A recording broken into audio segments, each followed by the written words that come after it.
Help MythVision keep bringing you material by becoming a Patreon member, as well as PayPal. Like, share, subscribe, and comment.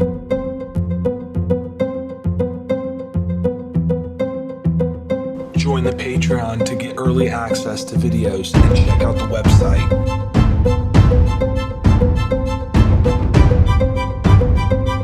Go ahead, get the book. Come on, subscribe to his podcast. We are MythVision. Welcome back to the show, MythVision Podcast. Your host, Derek Lambert. Early Mormon history. We have the Mormonites, the Josephites, possibly against the Missouriites, if you will. People in Missouri are not digging this guy, Joseph Smith. I don't blame them. And you guys are going to hear some interesting context to this. There's a lot of history that I did not know about that I'm already wanting to know more about by going and checking out our guest on the show's programs and books. We have David Fitzgerald, author of The Complete Heretics Guide and Early Mormon. No, I'm sorry. Get the book out. Let me see this. Here it is. Well, here it is. The right Mormons. Here. It's simple. The Mormons. The Complete Heretics Guide to Western Religion. Yeah. Thank you so much. I really do appreciate that. Guys, go down in the description, right? All you have to do is click the link, check it out on Amazon. You guys can get it in ebook. You guys can get it in hard copy. That helps my guest to continue doing what they're doing. And I hope that you guys do that. We also have Bryce Blankenagle. He's a Mormon history communicator. He hosts the Naked Mormonism podcast. If you like MythVision podcast, go check him out, please. And he goes in exhaustive detail. How many freckles she had, how many guys did she sleep with? You know, the whole nine. You want the skinny? Go check out the podcast. Help support me as a Patreon. You guys can join on the monthly contribution. Help these guys grow, please. I'm asking you nicely. And we're going to answer your questions at the end of the show. So with that being said, let's get back to Jerry Springer and watch what this crazy cult leader, Joseph Smith, has to say. And I'm going to make this a full screen view this time, guys. We're not all three going to be on here. It's going to be whoever's talking is the guy who's seen. Thank you. Take us off. So I want to just start off by sending some admiration to our host Derek, because for all intents and purposes, what Derek has been doing for this entire series is trying to herd puppies through a bacon factory, right? Like it is a feat of strength to be able to rein in David and I when we're, getting lost down these rabbit trails and, trying to discuss all of these matters within the proper context and to balance the context with the content. So kudos to you, Derek. I hope the listeners are having as much fun as David and I are, because this is fun stuff. We are having a blast, an absolute blast with this series. Thank you, gentlemen. Thank you so much. I appreciate that. And, I just hope to hear more and learn from you guys. Right on, right on. So we have the Josephites, the Mormonites, early Mormonism starting in New York and then being moved to Kirtland, Ohio. And with every scandal that broke out that we've discussed over this series and so many more problems, Joseph Smith was unable to retain control of his Kirtland church, and he was removed to Missouri, where he found a large population of Mormons that were more sympathetic to the leadership out there than to his leadership. So he excommunicated the Missouri leadership and basically made this naked power grab to retain control of the Missouri stake. And with that, he needed to forcibly remove those who were excommunicated, and did so by signing this Danite manifesto and creating this faction of shadow enforcers, the Danites, of which we have Dr. Samson Avard, we have Thomas B. Marsh, we have Orrin Porter Rockwell, we have these dark and seedy figures who are lifelong Mormons who join this underground enforcement squad, who are ready to do the prophet's bidding in whatever he says. This is obviously very dangerous for the citizens in Missouri, and there are some pressures we need to spend a little bit of time discussing in all of this, and a lot of those are political, right? I mean, we talked about the Gallatin election day brawl, that happened August 6th, 1838, where the Missourians tried to stop the Mormons from voting because the Mormons voted as a bloc. They also retained all of their own economic control because they purchased and sold as a bloc as well, which would mean that if the Mormons thought that one grocery store or one miller or one blacksmith was like their approved of miller, blacksmith, or grocer, then all the Mormons would give all of their money to that one individual. And they would not use their purchasing power to anybody else. And that gave the Mormons the force of controlling not only the politics, but also the economies within these Missouri counties, which was wresting control of these from the old citizens in Missouri. And the political divide is much sharper than just Mormons versus non-Mormons. It was also Southern slave-owning Democrats versus progressive abolitionists, Whigs, which most of the Mormons came from northern states. So there are these larger ramifications of what to do with the direction of the country, as well as kind of the more personal and economic pressures that are causing a lot of tension between the Mormons and the Missourians. Right. And two more factors, just to dogpile on what you've already said. One thing they were doing was specifically reaching out to slaves and Indians and teaching them to read the Book of Mormon and the Bible, which was a huge no-no in a slave state. Also, they are saying Missouri has been promised to us. It's the promised land. And we know what happens to people who live on your promised land when you arrive there after God's given it to you. Certainly. Yeah, those are important points. Like Joe had designated Missouri as Zion, as well as the Garden of Eden, right? Like this is where it all started. This is where it's all going to end. He even knew the exact street location where the Garden of Eden was and Yes. where he touched down at the second coming. Yeah. Yeah. So we need to introduce a couple of figures for today's understanding, because we're going to get through essentially the remainder of the Missouri Mormon War. And this is not talked about in very many history books because it's we typically understand wars as long drawn out conflicts between large groups of people, usually lots of casualties, lots of open battles.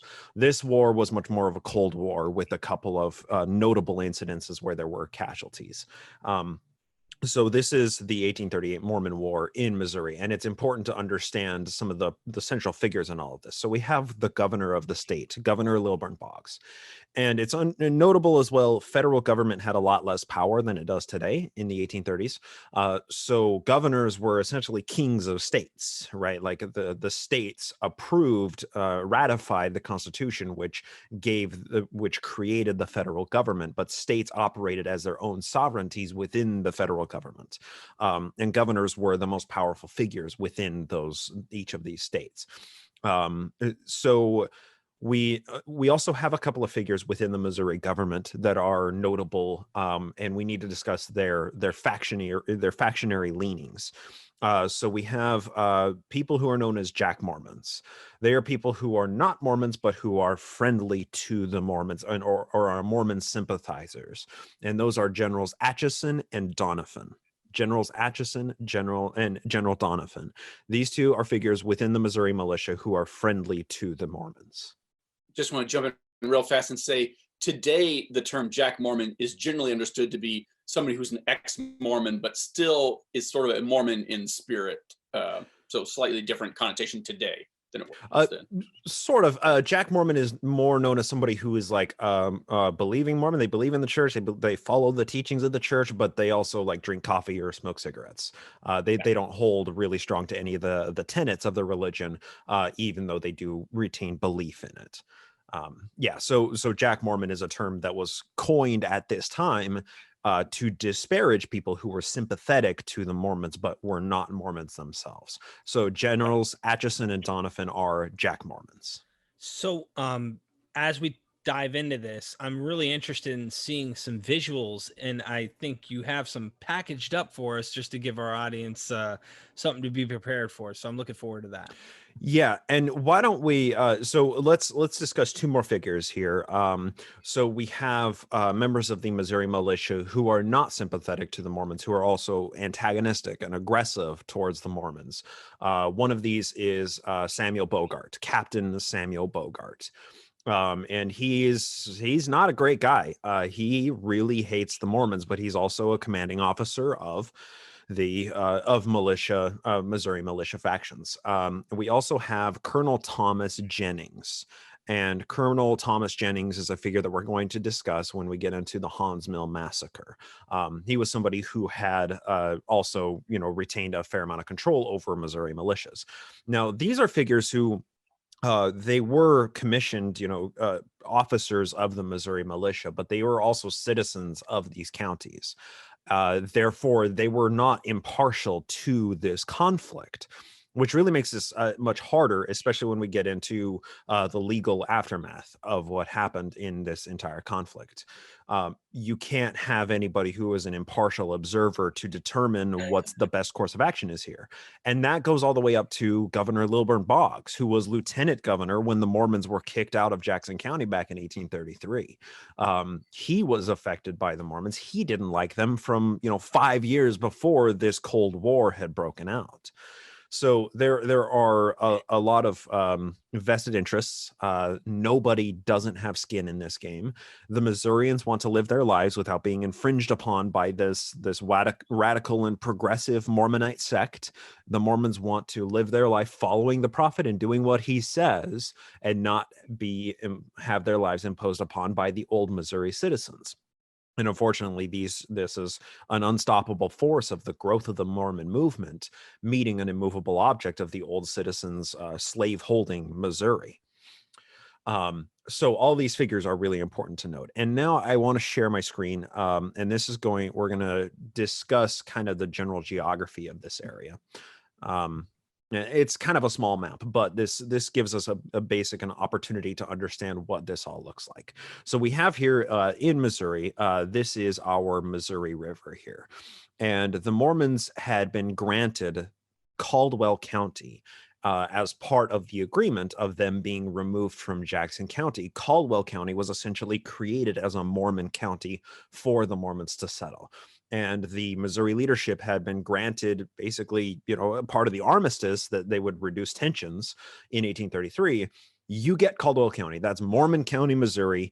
Just don't settle outside of Caldwell County and you're good. Well, Joe gets out there.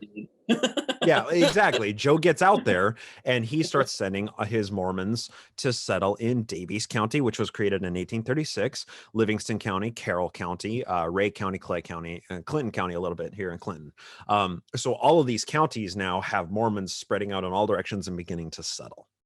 And to be fair, in Daviess County, we can see Adam on the Ammon, which is the site of the Garden of Eden where Adam sacrificed unto the Lord, I believe. Or was it Abraham?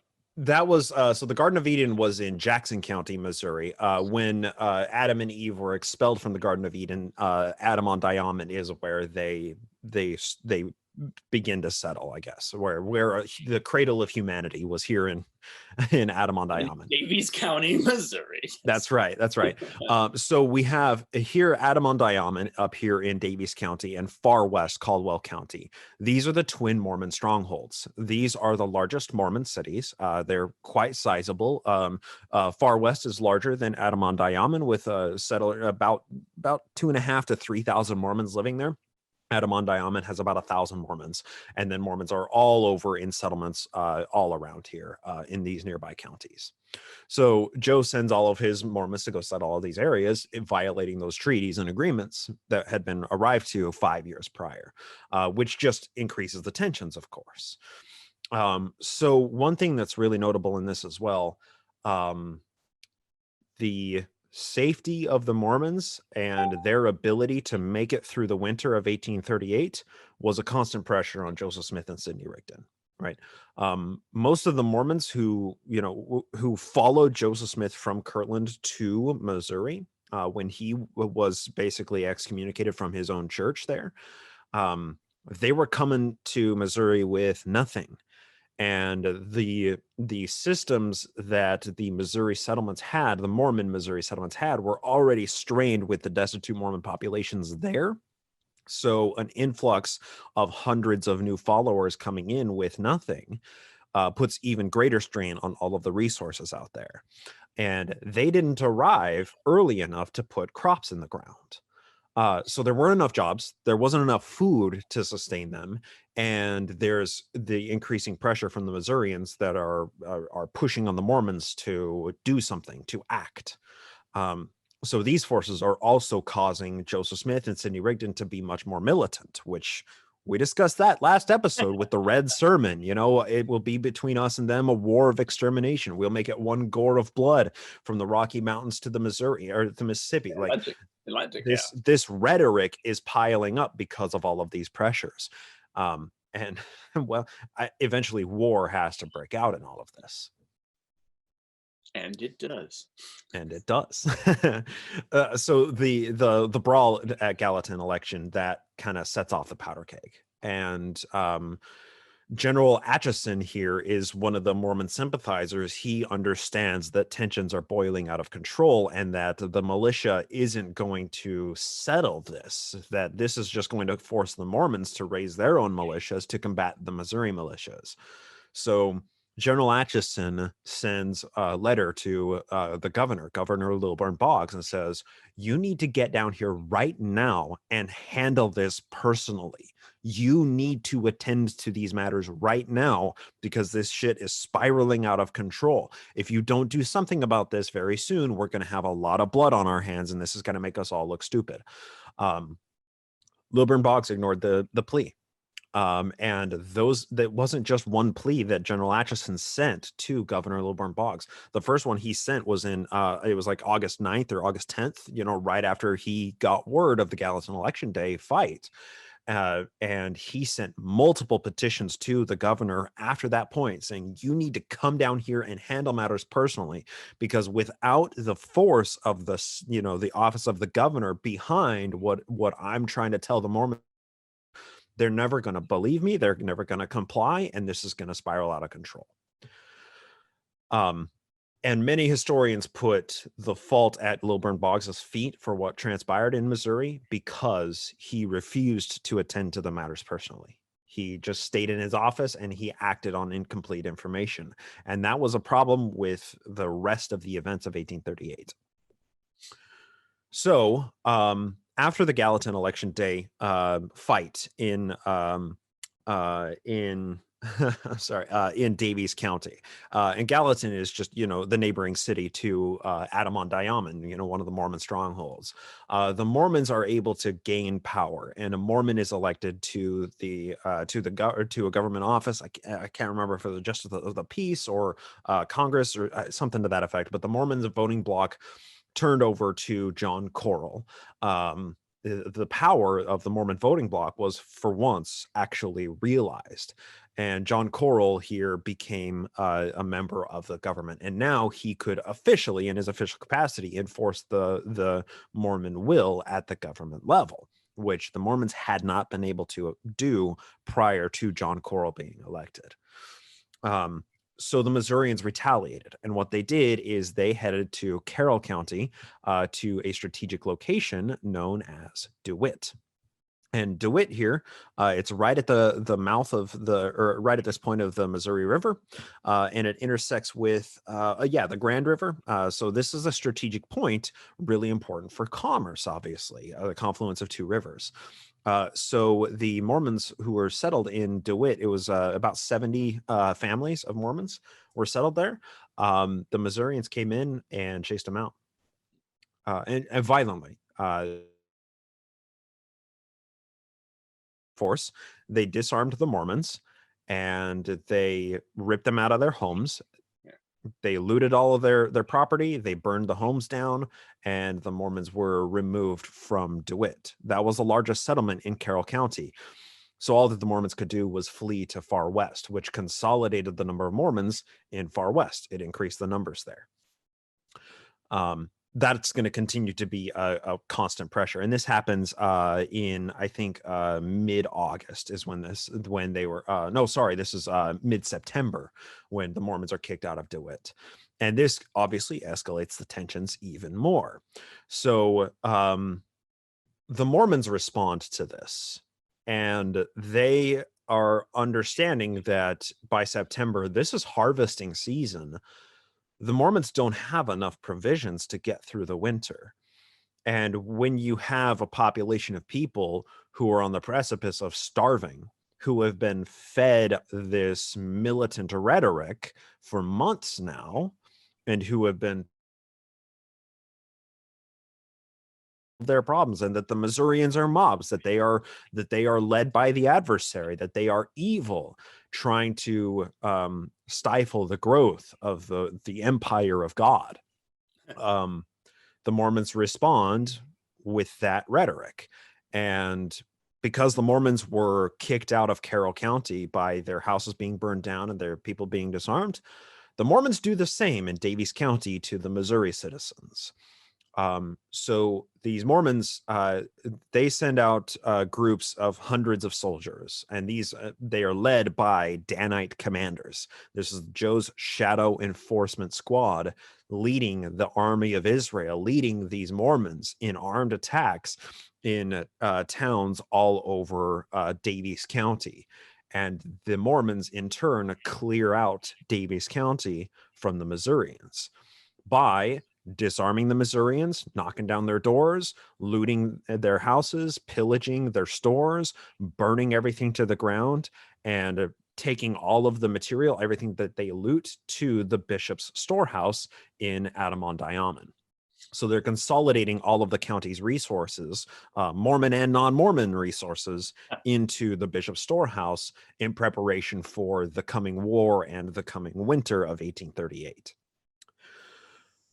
Obviously, that's bad. That's bad. And it's not like no one could have seen this coming either. It's like from the minute they showed up and started talking and publishing their speeches and sermons in newspapers, Missourians knew that this day was going to come. And yeah, it's so ugly and so obvious and inevitable. It's shocking. This is when actions match rhetoric, right? Like we see rhetoric all around us every day. And we're in an election year right now, and we see rhetoric from all over the place coming at us from all directions and propagated about, immediately. But the same kind of militant rhetoric was being spouted by Mormon leaders as well as Missouri militia leaders. And that was rhetoric that was published in, newspapers, publications. That was rhetoric that was finding its way to Governor Lilburn Boggs's office. And he was acting on that rhetoric. And it was rhetoric from the Mormon leaders as well, who were publishing through their newspapers. And then, that's at the high level that the rhetoric spreads out far and wide. But then also the conversations that people are having over dinner or at the local tavern and bar, it's just fueling the populations to see each other as enemies. And this, like you said, David, this was inevitable. This was going to happen. Eventually, actions will meet rhetoric, which shows us the dangers of rhetoric like this. So this is what we know as the Mormon depredations. They coursed throughout the entire county of Daviess, and they sacked all the non-Mormon settlements and set them all on fire, and stole all the provisions, stole hogs and cattle. This basically put the Mormons in a state of open defiance. And we can argue about whether their retaliatory actions are, who's responsible, who hit who first. Well, they began it. Yeah. But at the end of the day, it doesn't really matter, right? Exactly. Because the Missourians were so against the Mormons to begin with, and then this Mormon aggression is only going to amplify those sentiments. And that goes for the militia commanders, that goes for the governor himself, and that goes for the Mormon leadership. Everybody is playing into this, and this is just one more step towards a path of escalation. Right. These were not Quakers coming down to settle in Missouri. These are people who thought, God has given us this land. You guys are all Canaanites now. Yeah, exactly. So we have the generals Atchison and Donovan, who are sending letters to Governor Boggs. Come down here and handle this. We're going to have blood on our hands. Handle this personally. You can't just handle this by your militia leaders. The militia is just going to exacerbate this problem. And Lilburn Boggs responds with silence. And he instead decides to handle matters through his militia commanders, which, it's adding more fuel to this fire. So Generals Atchison and Donovan are also advising Joseph Smith and Sidney Rigdon, like, you have to work to de-escalate this. You can't be responsible for going, sending your boys out to burn and pillage the local settlements. Joe and Rigdon's response: oh, that was the Missourians who burned their own houses down so that they could blame us. Fake news. Fake news. That was exactly right. Yeah. So all of this is transpiring, and all of this information is making its way up back to Little Burnt Bogs, and he's, everybody's looking at him like, what are you going to do about this? This is your state. You're king of the state. What are you going to do to stop the Mormons from doing what they're doing? And he's got an election coming up soon, and this is, it's important for him to look good in this election and to pander to his constituents. So we can't ignore that fact as well, that he, Boggs was also playing a game of politics in all of this. And it's notable as well that after he, was unseated as governor, he ran for state senate. Like, he was using his handling of the Missouri Mormon War as a selling point to run for state senator. So that's super notable as well. So he gets all this information back, and there's little skirmishes going on as well, little fights, brawls going on, kind of like Gallatin, nothing at that level where it's 100 guys who are fighting back and forth, but little brawls, little skirmishes, little tavern fights. More settlements are being burned, Mormon and non-Mormon settlements. It's just continuing this cycle of escalation, and eventually Little Burnt Bogs sends out Captain Samuel Bogart to go and let me verify that real quick. I'm sorry, in Ray County. So he is tasked with patrolling a swath of land in Ray County. But Little Burnt Bogs gave him the direction to not cross the county lines into Caldwell County. That's Mormon County, right? So I'm going to pull up our map again here to get proper visual on this. So Samuel Bogart is patrolling this swath of land right here in Ray County, and this is Crooked River right here. Samuel Bogart had specific directions to not cross into Caldwell County because that would be an escalation that the Mormons would perceive as further aggression and justify an action. Right, can you briefly explain what Bunkin Strip is? Is that like the Romulan neutral zone for the Mormons? More or less. So Bunkum Strip is basically where he was directly patrolling right here. It's this swath of land that's like it's like 1 mile wide east to west, and like along north to south along Crooked River here. So he was patrolling this, and what he was doing was disarming Mormons. When he would find Mormons, he would disarm them and tell them that they need to get out of Ray County. This is not your county. Further consolidating Mormons into far west up here near Shoal Creek, right? So the Mormons find out that Captain Samuel Bogart has now taken 3 Mormons as prisoners. And this is going to be pretty important because the Mormons understand, because of the rhetoric that the leaders have been saying, that these prisoners are probably going to be executed. So David W. Patton, a Mormon general, or he was known as Captain Fear Not because he was ruthless in battle. He gathers together 200 Danites. Danites are militiamen from the Mormons. The lines are kind of we should say that, it's a very hazy who a Danite is. Who all these secret societies and enforcement groups had different names, and they were denied that they existed, and so it's very hard to tell in hindsight, But we'll call them Danites for ease of handling. Let me ask you this before we get into that, Bryce. Are these Danites that he's gathering actual badasses by this time? Because the first round of the 1,000 men that were hiking, that didn't turn. They had their tail between their legs, it seemed. I'm not going to say they weren't fighters, but it didn't sound like warriors. At this time, this guy sounds like they found a guy who's seen death and isn't ashamed of putting a knife in someone's gut, so to speak, or a bullet in someone's head. That's correct. Yeah. So the members, the Danites were now matching the rhetoric that the leadership was spewing. Whereas that was not the case in Zion's camp, because Zion's camp was ill-advised and a terrible idea from its conception to its execution. The Danites were there as a standing shadow enforcer squad, and notably Lyman White, who was a good friend of Joseph Smith, he was declared a general, General Lyman White. He had actual military experience. In fact, he was one of the few Mormon leadership who had any military experience whatsoever, from one of the native wars, I believe. So General Lyman White in all of this is using his military knowledge to make the Mormons more effective at being actual soldiers instead of just dudes walking around with guns.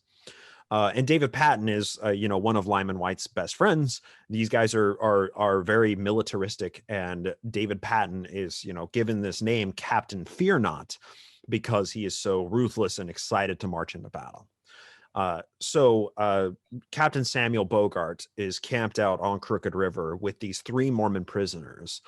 And Captain Fear Not is under the, David Patton is under the impression that these 3 Mormons are going to be executed the next morning for committing treason, because they were a rebel faction. They were a rebel militia within the state, the boundaries of a state that already has a state-sanctioned militia. It's a fair cop. Yeah, it's fair. That's absolutely fair. So David Patton gathers together 200 of his men, and in the middle of the night, they attack Samuel Bogart's troops on Crooked River. And Bogart's troops weren't aware that this was going to happen, so they were all caught by surprise. And it's like 3, 4 in the morning, right? It's too dark to see what's going on. And they just hear shots from the woods, and they hear a guy yell out, liberty, life and liberty, I think, which was the war cry of the Danites. And that was David Patton. So he hollows out of the woods and assault Samuel Bogart's troops on Crooked River.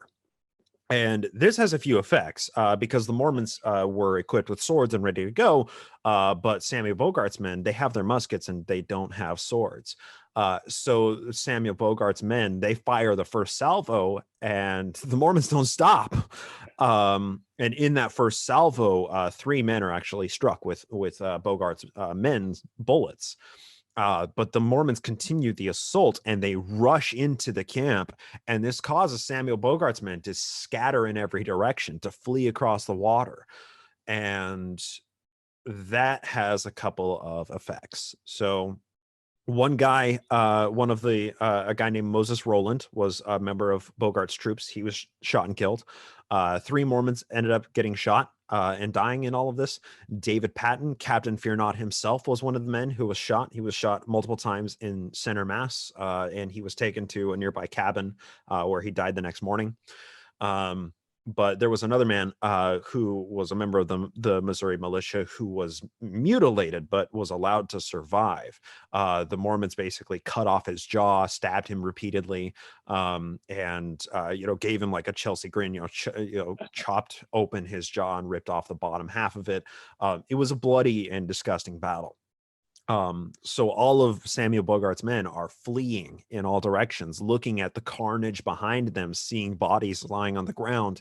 The 3 Mormon prisoners are released from their imprisonment, and this sends all of these guys in all directions throughout Ray County, going to all of the nearby non-Mormon settlements, telling them that the Mormons just attacked and killed every one of their guys, that they were the only survivors. So as some men are trickling into other towns and some towns around here and there, all of them are saying that all of our guys died, when in reality, only one actually died and another was very badly mutilated and, almost mortally wounded. And it's terrible to laugh, but what a perfect storm of misinformation. No, not intentionally misinformation, but it's like, and I'm the only survivor, and you've got 20 people, 20 different areas that happen to. Exactly. But that does have the effect of all of the people coming back. Immediately, they start sending letters to Lilburn Boggs like, the Mormons just attacked us. They just killed those Samuel Bogart's men. We don't know what happened to them. You gotta send more men. You gotta get your men out here to deal with this, because the Mormons are just murdering all of us, right? So that Like, you can't quantify the pressures that puts on everybody to act in all of this. And is this September or Oh. October 38? This September, late September. Late September. Yeah. Holy shit. Okay. So think about this. This is, I don't know if you can call this the same. It might be equivalent to killing cops.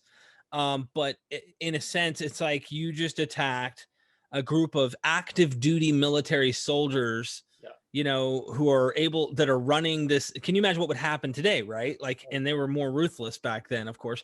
And you find jaws missing off of people, swords, like cutting people wide open and killing people. What would this do? What kind of reaction would be expected from the government or from those who are in power at this point? This is really, you're asking for serious war, not just like Missourians and we got a problem. You're saying bring it. That's crazy. Yeah. Yeah, and it's not the equivalent of killing cops. It would be the equivalent of finding a patrolling group of National Guardsmen and attacking them with superior forces. It's not just cops. Like, these are members of state-sanctioned militia. This is the military. You're attacking a band or a company of the military here. Yeah, there's a word for that. I forget. Treason. Oh yes. Treason. That's a great word for it. Why don't we just call it what it is? This is treason. And this is murder, right? Like, the Mormons were committing murder on state militiamen. That's really dangerous. So the Mormons also understand what's going on. They see that they incurred heavier casualties in the Battle of Crooked River than the Missourians did, and they continue to escalate and amp up what's going on. And they learn of a supply train that is traveling through Ray County, not too far from Crooked River. And this supply train has wagons full of guns and a cannon. Mm-hmm. And the Mormons raid the supply train. They steal the wagons that have the guns, as well as rations and provisions in it, as well as the cannon. And they bring it back to Far West in preparation for the siege that they expect to be coming. So this is painting the Mormons in a very aggressive light. They are the ones who are aggressively attacking a Missouri militia. They are the ones who just raided a government arms supply train.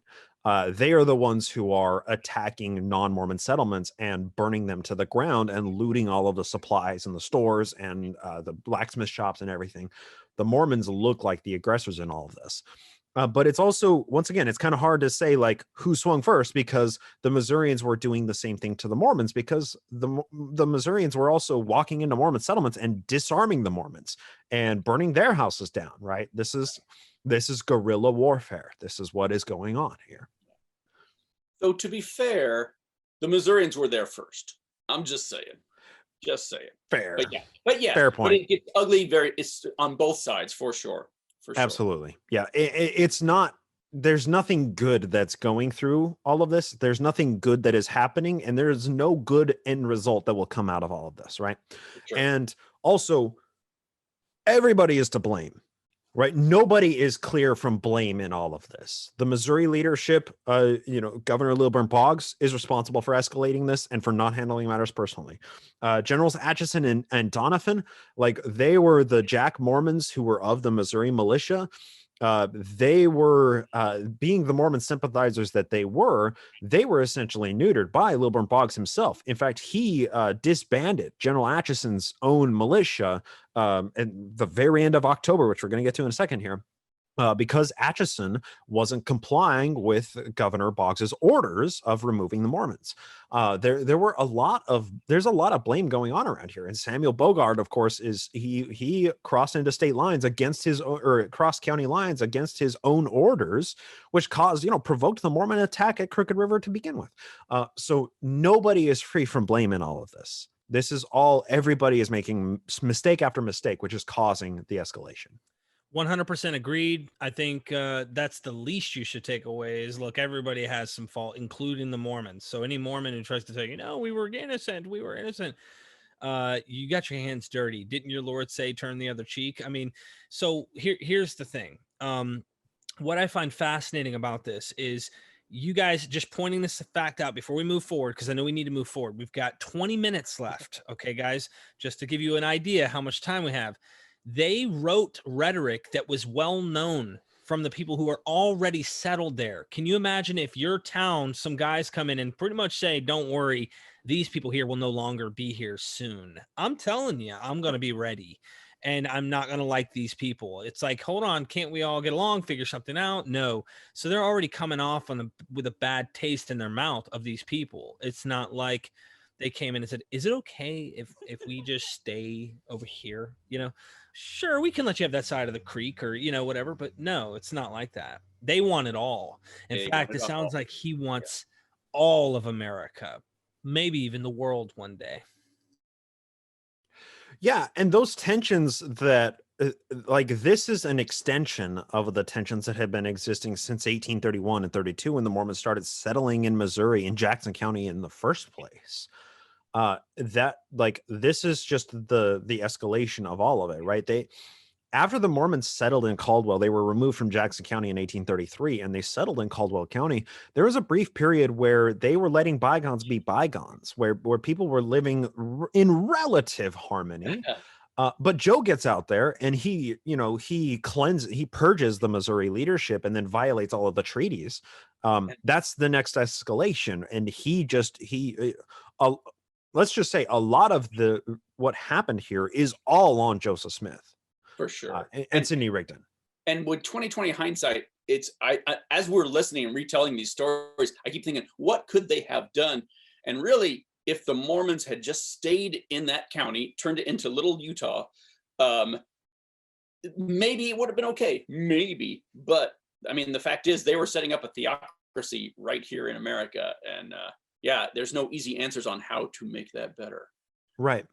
And the people didn't know, the politicians didn't know, the church leadership, they wanted, I mean, there's a certain elitism that comes with belief in Mormonism. There's Catholicism, then there's Protestantism. That's, you know, first and second degree. Mormonism is third degree, right? It is the PhD version of Christianity. So there's an exceptionalism that comes with the mentality of being a Mormon. And that is why the people were moved and swayed by the word of Joseph Smith and Sidney Rigdon, because they were the divine leaders. They were the people who had the connection with God. They were the ones who spoke for God. And anything they said, whether that was read your Book of Mormon or go raid this non-Mormon settlement and consecrate the property of the Gentiles as per written revelation, you comply with that because it's God telling you to do those things. Yeah. And this is a brand new baby country, frontier days, pioneer days. No one knows what America is going to look like in 10 years, let alone 100 years. Yeah. It's all there for the taking, you know? Yeah. And there are some other national questions that are at the forefront too, which are going to play much deeper into our discussion once we get into the Nauvoo era. American expansionism. What are we going to do with Oregon? The Alamo just happened a couple of years ago. What are we going to do with the Republic of Texas? Like there are some very large national questions about what America looks like, what states are American states, and how do we run these states? What states are slave states and northern or non-slave northern states? How do we handle these conflicts? How do we handle these questions? America was far from settled at this time. So that's a salient and important point that you make, David. There were still so many questions about what America looks like. And America, the colonies were founded on the concept of breaking away from religious theocracy. And now we have a religious theocrat who is doing his best to absorb more power to, you know, run his own sovereign county by dictatorial divine fiat. That's presenting a lot of tendencies of theocracy that America was founded to break away from, which caused a lot of tension, a lot of problems with a lot of people who were not big fans of, you know, Catholicism. Yeah. So Tensions continue to rise. Yeah, I was just gonna say, what happens next? You got people dead. I suspect someone escaped this battle and went and told, and people were well informed of what just happened. Several, in And fact. Yeah. it's time to do something about it. Yeah. So in all of this, Lilburn Boggs is trying to run everything from his office via letters and militia officers. And he is banding and disbanding militias as he sees fit in certain counties and certain locations in order to try and quell this rebel uprising. And doing so very unsuccessfully because he's getting information that is days or weeks old, right? It takes time for the information to travel from what's going on in Caldwell County down to Independence or down to Richmond or down to wherever that these military or government headquarters are, and where Lilburn Boggs is in Jackson County. So it's taken a lot of time for him to handle matters because he's doing it all on a delay. The speed And once of a again, horse. Yeah. And once again, because he is not listening to Generals Atchison and Donovan, who are telling him, calm down here personally and handle this shit. He's ignoring those petitions. He is not getting the newest information. He's not working from a point of advantage that a governor needs to in order to quell a rebel uprising. So he's taken a hands-off approach to a lot of this. But then he receives word that the Mormons attacked on Crooked River, that they raided a supply train, that they had burned Millport, that the Mormon depredations had occurred, that the Mormons had raided a government supply train of arms and a cannon. They now had stolen a government-issued cannon. He's getting word of all these things and the Battle of Crooked River, and he issues an order to gather 2,500 militiamen to enter Caldwell County and surround Far West, which outnumbers the Mormon forces as far as he is aware.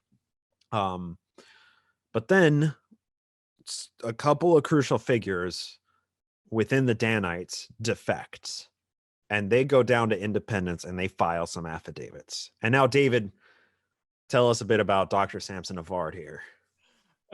Samson Avard, who, as we know from last episode, was a total badass and was happy to kill anybody who even talked smack about Joseph Smith at all.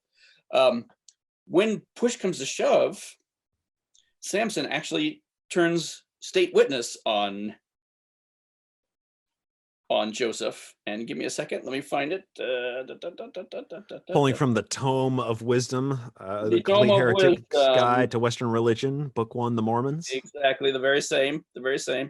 Yeah, this is after where I thought we were going to go to today. Okay. In fact, maybe we should hold off because this happens. Hold off on that? Yeah, because the Court of Inquiry is after the thing that we wanted to end on a. Okay, that's fair. Yeah. Let's well, go back regardless. A little bit, Eric. Yeah. So we're the order is the putting together these militias. That's the extermination order. I just want to be very clear about that. Not quite. So, Okay. So right. Lilburn Boggs had issued the order to get 2,500 militiamen to Far West, but then Thomas B. Marsh, Dr. Samson Avard, and Orson Hyde, who was, two of these guys, Thomas Marsh and Orson Hyde, are apostles. Joe's 12, apostles. These are two of his closest advisors. All three of these guys defect, and they go to Lilburn Boggs and hold a meeting with him and sign affidavits that the Mormons have a Danite squad, that they have a Shadow Enforcer squad. So in response to this, Governor Boggs writes the infamous Mormon extermination order. And why don't you tell us about that, David? And I have the text of it here if we want to read it. Gotcha. I may jump on that because I'm going straight from this to what happens next. But basically, as you said, for 5 years, he sits on his butt and does nothing. Now he gets this news that, oh, it's civil war right here and happening and all. And the order is that Mormons should be treated as enemies to be exterminated or driven from the state. And right on cue, 3 days later, something happens. But let's Right. read that.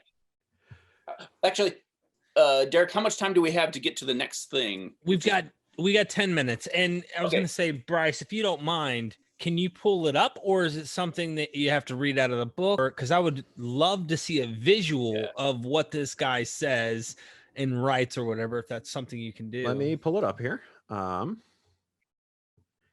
I basically, I will... just want to go from a view of that, and then we'll just say 3 days later, that's released on October 27th. 3 days later, this happens, and then jump into that. That's correct. Yeah. So here's the actual handwritten order that you can see on the screen. And let me read it real quick. It says, it is titled to General John B. Clark, who was a member of the Missouri militia. And it says, "Sir, since the order of this morning to you, directing you to cause 400 mountain men to be raised within your division, I received by Amos Reese, Esquire of Ray County, and so on and so forth, information of the most appalling character, which entirely changes the face of things and places the Mormons in the attitude of an open and avowed defiance of the laws, and of having made war upon the people of this state. Your orders are, therefore, to hasten your operation with all possible speed. The Mormons must be treated as enemies and must be exterminated or driven from the state if necessary for the public peace. Their outrages are beyond all description. If you can increase your force, you are authorized to do so to any extent you may consider necessary." And he talks about just some other incidental details about people he's ordered, General Willock, General Donovan from these other counties, and the numbers of men that he's commanding out there. And they've been ordered, this whole force will be placed under your command. This is Executive Order number 44, also colloquially referred to as the Mormon Extermination Order. That's dated October 27th, and 3 days later, it gets real. It does. Right. So let's talk about it getting real, right? Because now let's first define what he means by an extermination order. An extermination order is not an order to kill every Mormon. And Mormon apologists will say that it was legal to murder Mormons because of the extermination order. No, that's a lie. That's just a lie. In no point in that order does it say you can murder Mormons, or that it is now legal to murder Mormons. It says they are to be exterminated. And that's not the way that you would exterminate a rat infestation by murdering all of them. That's the way that you would, in the definition of the day, exterminate Indians or atheists. People that you don't want. It just means that you can now forcibly remove them from their settlements. Gotcha. That's a very important distinction to make. Yeah. So this was nonetheless, right. This was in effect until 1976, when governor at that point rescinded the order because the RLDS church said, "Hey, we're doing good stuff around here. We built an orphanage and some, a hospital. Can you just, take that order off of the books? That'd be real nice of you."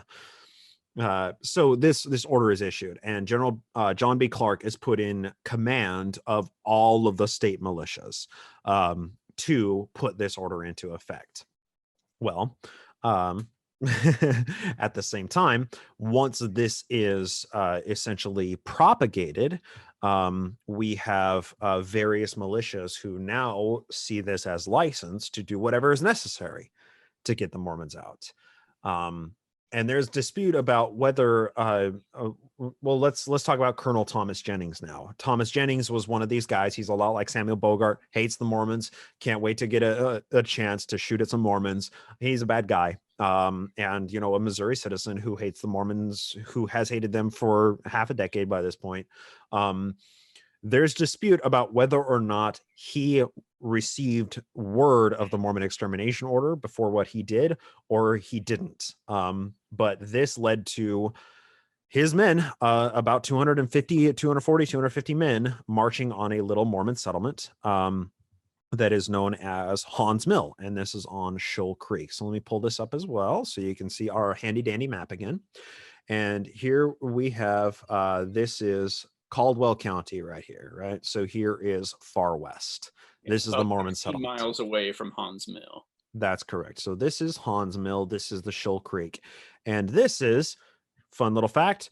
My great-great-great-grandparents were camped out right here, about 3 miles outside of Hans Mill on the morning of October 30th, 1838. Wow. And had they just been 3 miles closer, you would not be here to have this discussion. I would not be here to have this discussion. I may not. Yeah. So David, tell us about what happened on the morning of October 30th, 1838. On that morning, the Mormon settlers were surprised to see suddenly over the ridge 200 plus militiamen with guns looking at them, pointing at them, and then shooting at them without any prelude, any warning, just open fire. They trapped the defenders. Of course, the commander of the Mormons immediately raised his hat and tried to surrender without a fight. They kept shooting, and people who were running for the trees, they kept shooting them. Women, children kept shooting them. They boxed in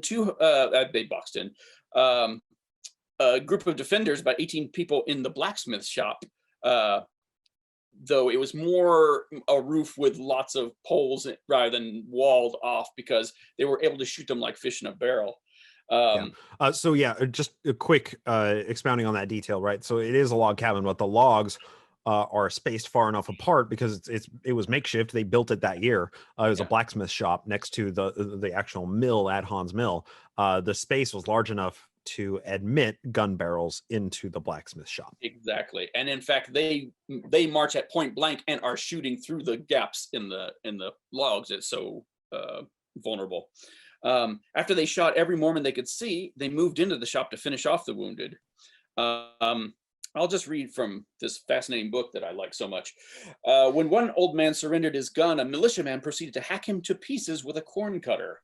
Yep. And shot him with his own gun as well, Thomas McBride.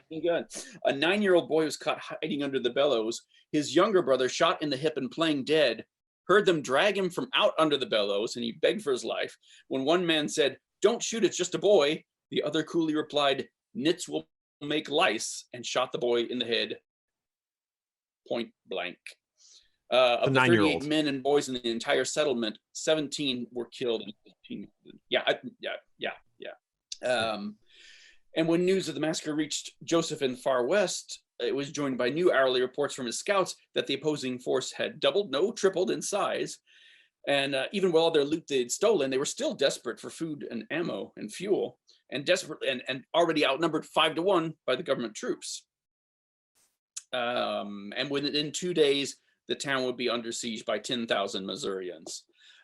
Apparently, when Joseph got the news the next day of the massacre, he went into a huge Black Depression, because he'd been vacillating before between putting up a super huge fight or surrendering. And at this pretty much tipped the scales. And he sent 5 of the Mormon leaders to go and plead for peace like a dog. Like a dog. That's a quote. Like a dog, his exact words. Beg for like a dog for peace. And so that's the Hans Mill massacre. So anyone who doesn't know, that's the Hans Mill massacre, a brutal and disgusting affair. Yeah, and even today, Mormons still talk about it. So they did that. They sent a delegation, 5 men, and they got some terms of surrender. All Mormons would immediately leave Missouri. All Mormon property would be confiscated, all arms surrendered, and the Mormon leaders would surrender to be tried for treason.